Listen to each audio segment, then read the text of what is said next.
Hey everyone, this is CA Anjali Bhakkar and this video is applicable for CA inter students. Final वाले भी देख सकते हैं, ठीक है। मैं आपको जो इम्पोर्टेंट एग्जाम रिलेटेड छोटे एंड इम्पोर्टेंट कॉन्सेप्ट है वो सारे रिवाइज करवा रही हूँ। अगर आपको कोई कॉन्सेप्ट चाहिए, उस पर वीडियो चाहिए तो आप प्लीज मुझे बताइए, मैं बनाऊंगी, मैं आपके लिए अवेलेबल हूँ, ठीक है।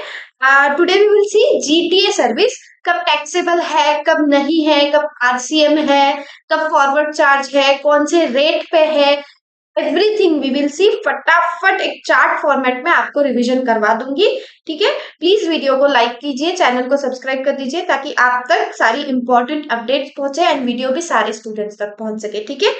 जीटीए सर्विस क्या है, कंप्लीट समरी एक लेके आई हूँ आपके लिए। सबसे पहले तो समझते हैं कि जीटीए कौन है। गुड्स ट्रांसपोर्ट एजेंट एक पर्सन है who provides service in relation to transport of goods by road and issues consignment। एक मेन क्या है कि जो गुड्स ट्रांसपोर्ट हो रहे हैं वो सिर्फ रोड से हो रहे हैं और कुछ नहीं, और कोई मोड नहीं। जो गुड्स ट्रांसपोर्ट रोड से कर रहा है वो जीटीए है, गुड्स ट्रांसपोर्ट एजेंट, ठीक है। देखते हैं कि मैंने देखो स्टेप वाइज बना रखा है, देखते हैं कब क्या टैक्सेबल है, फॉरवर्ड चार्ज है, आरसीएम है, क्या है नहीं है, सब समझेंगे, ठीक है। सबसे पहला स्टेप है कि कंसाइनमेंट नोट जीटीए ने इशू की है क्या, वो चेक करना है। अगर कंसाइनमेंट नोट इशू की ही नहीं है तो जो आपकी सर्विस है वो एग्जम्प्ट है, वो जीटीए ही नहीं है। तो जो ट्रांसपोर्ट ऑफ गुड सर्विस जो भी रहेगी वो एग्जम्प्ट रहेगी क्योंकि वो जीटीए नहीं है, उसने कंसाइनमेंट नोट इशू नहीं किया है। लेकिन अगर उसने कंसाइनमेंट नोट इशू किया है तो हम देखेंगे स्टेप नंबर 2।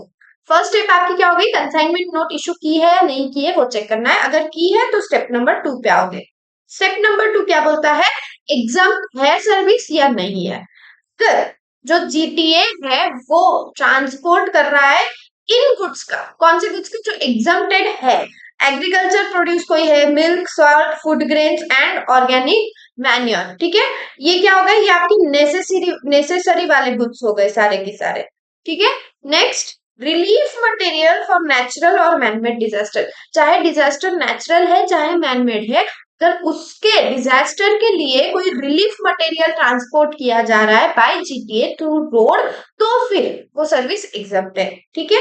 अगर कोई डिफेंस या मिलिट्री के इक्विपमेंट ट्रांसपोर्ट किए जा रहे हैं at that time also service is exempt, ठीक है। अगर newspaper magazine which is registered तो फिर जीटीए सर्विस आपकी एग्जम्प्ट है। ये पॉइंट इंपॉर्टेंट क्यों है, क्योंकि सिर्फ जो रजिस्टर्ड है न्यूज़पेपर और मैगजीन्स वो ही अगर ट्रांसपोर्ट कर रहे हैं तो एग्जम्प्ट है। अनरजिस्टर्ड न्यूज़पेपर्स, अनरजिस्टर्ड मैगजीन्स अगर आप ट्रांसपोर्ट कर रहे हो इज नॉट एग्जम्प्ट, ठीक है। Freight for a single carriage is less than equal to 1500 rupees. अगर 1500 रुपए तक का फ्रेट आपका है तो सर्विस एग्जम्प्ट है। और goods for one consignee is less than equal to 750 rupees, मतलब 750 रुपए तक आप जो है एक कंसाइनी से गुड्स का जो चार्जेस है वो ले सकते हो, ठीक है। इन केसेस में आपकी जो सर्विस है वो एग्जम्प्ट है। लेकिन अगर इनमें से 1 2 3 4 5 6 इन 6 में से अगर कहीं पे भी आपकी सर्विस फॉल नहीं कर रही है, आप किसी और गुड्स का ट्रांसपोर्ट कर रहे हो, then it is not exempt, फिर वो टैक्सेबल हो जाएगा। अब हमें समझना है अगले स्टेप में कि जो टैक्स है वो फॉरवर्ड चार्ज लगेगा या आरसीएम लगेगा, कौन सा लगेगा, ठीक है। GTA service is taxable if it is not covered under any exemption. ये हमने समझ लिया कि एग्जाम्पशन में कवर्ड रहना चाहिए तो ही, अगर नहीं है तो फिर हम लोग देखेंगे कि कब टैक्सेबल, कौन सा रेट है, सब कुछ देखेंगे, ठीक है।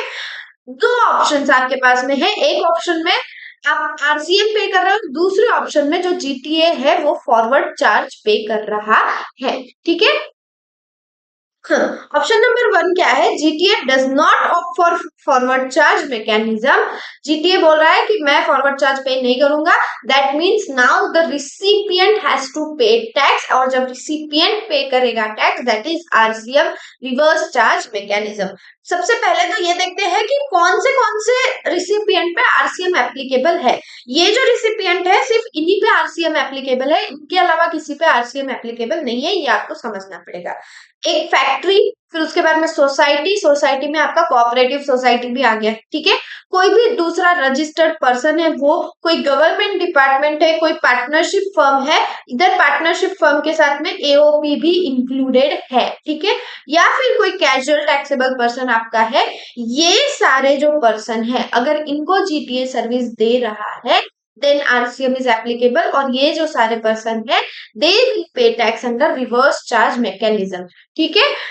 यहाँ पे एक इंपॉर्टेंट पॉइंट है जो आपको याद रखना पड़ेगा कि ये जो फैक्ट्री है, ये जो सोसाइटी है, जो पर्सन है, जो सीटीपी है, कोई गवर्नमेंट डिपार्टमेंट, ये रजिस्टर्ड रहने चाहिए।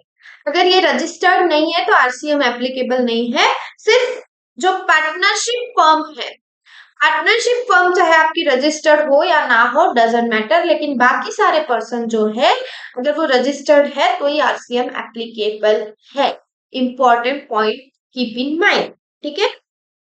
अगर जीटीए बोल रहा है कि मैं ऑप्शन एक्सरसाइज नहीं कर रहा है, जीटीए बोल रहा है कि मैं फॉरवर्ड चार्ज नहीं पे करूंगा, तो आरसीएम इज एप्लीकेबल, और जो रिसिपिएंट है वो जीएसटी पे करता है। कौन से रिसिपिएंट? ये सारे रिसिपिएंट, ठीक है। ऑप्शन नंबर 2 है कि जीटीए बोल रहा है कि मैं टैक्स पे करूंगा, रिसिपिएंट को टैक्स पे करने की जरूरत नहीं है।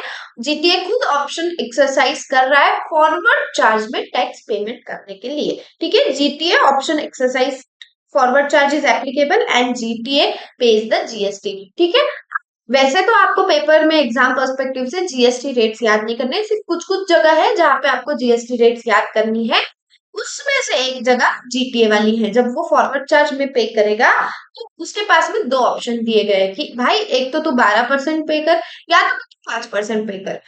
दो क्यों दिए गए हैं? दो इसलिए दिए गए हैं कि अगर 12% से टैक्स पे कर रहा है तो उसको पूरा की पूरा आईटीसी मिल जाएगा, इनपुट टैक्स क्रेडिट जो उसका है वो उसको अवेलेबल है, जीटीए जो है टैक्स पे करेगा, ठीक है। लेकिन अगर वो 5% वाले स्लैब रेट में जा रहा है देन वो आईटीसी रिस्ट्रिक्टेड है, ITC is not allowed in that case. वो आईटीसी नहीं ले सकता है, क्लेम नहीं कर सकता है। एक इंपॉर्टेंट बात, as per restrictions ITC not available on purchase of vehicle when 5% option chooser, ठीक है। ये वाले का एक्सप्लेनेशन हो गया, ठीक है। एक समरी है जो आप देख सकते हो, पढ़ सकते हो, और की पॉइंट्स भी आप समझ सकते हो। This finishes your GTA. मैं फिर से फटाफट अगर बता दूं तो अगर क्रेडिट नोट इशू नहीं हो रही है तो जीटीए ही नहीं है, टैक्स का सवाल ही नहीं उठा। क्रेडिट नोट इशू हुई, go to second step. Second step क्या है? एग्जम्पशन वाली स्टेप। जो नेसेसरी आइटम्स आपके हैं, एग्रीकल्चर प्रोड्यूस है, milk, salt, food grains etcetera, ठीक है। कोई रिलीफ मटेरियल है, कोई डिफेंस वाले आइटम है, या कोई न्यूज़पेपर मैगजीन्स रजिस्टर्ड है, या फिर जो आपका फ्रेट है सिंगल कैरेज का वो 1500 से कम है, 1500 या 1500 से कम है, या फिर आपके जो गुड्स है एक कंसाइनी के वो 750 या उससे कम है, then your service is exempt. इनके अलावा कोई भी सर्विस है तो इट इज टैक्सेबल। टैक्स में आपके पास में 2 ऑप्शन है, फॉरवर्ड चार्ज, रिवर्स चार्ज, ठीक है। रिवर्स चार्ज कब एप्लीकेबल है? जब कोई फैक्ट्री रजिस्टर्ड, कोई सोसाइटी रजिस्टर्ड, कोई और रजिस्टर्ड पर्सन, गवर्नमेंट डिपार्टमेंट, कोई सीटीपी जो कि रजिस्टर्ड है, और कोई पार्टनरशिप फर्म या AOP, whether it is registered और नॉट, इन केसेस में RCM is applicable and recipient page, ठीक है। लेकिन अगर जीटीए बोलता है कि मैं टैक्स पे करूंगा तो उसके पास में भी 2 ऑप्शन है, 5%, 12%। 12% में उसके पास में फुल आईटीसी इज अवेलेबल, 5% के केस में उसका आईटीसी जो है वो restricted. This finishes your GTA वाला पूरा रिवीजन एक ही चार्ट में। We have finish this within 10 minutes, ठीक है। आपके एग्जाम के लिए इंपॉर्टेंट है। ऑलमोस्ट हर पेपर में मैंने बैठ के एनालिसिस किया हुआ है सारे पेपर का। ऑलमोस्ट हर पेपर में आपको जो जीटीए वाले क्वेश्चंस है एग्जाम्पशन वाले चैप्टर में आते हैं, पूछे जाते हैं, ठीक है। So this is important from your exam perspective.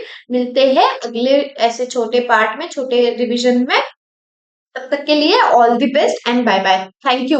And अगर आपको कोई वीडियो चाहिए तो प्लीज बताइए, मैं बनाऊंगी, ठीक है। Thank you so much, bye.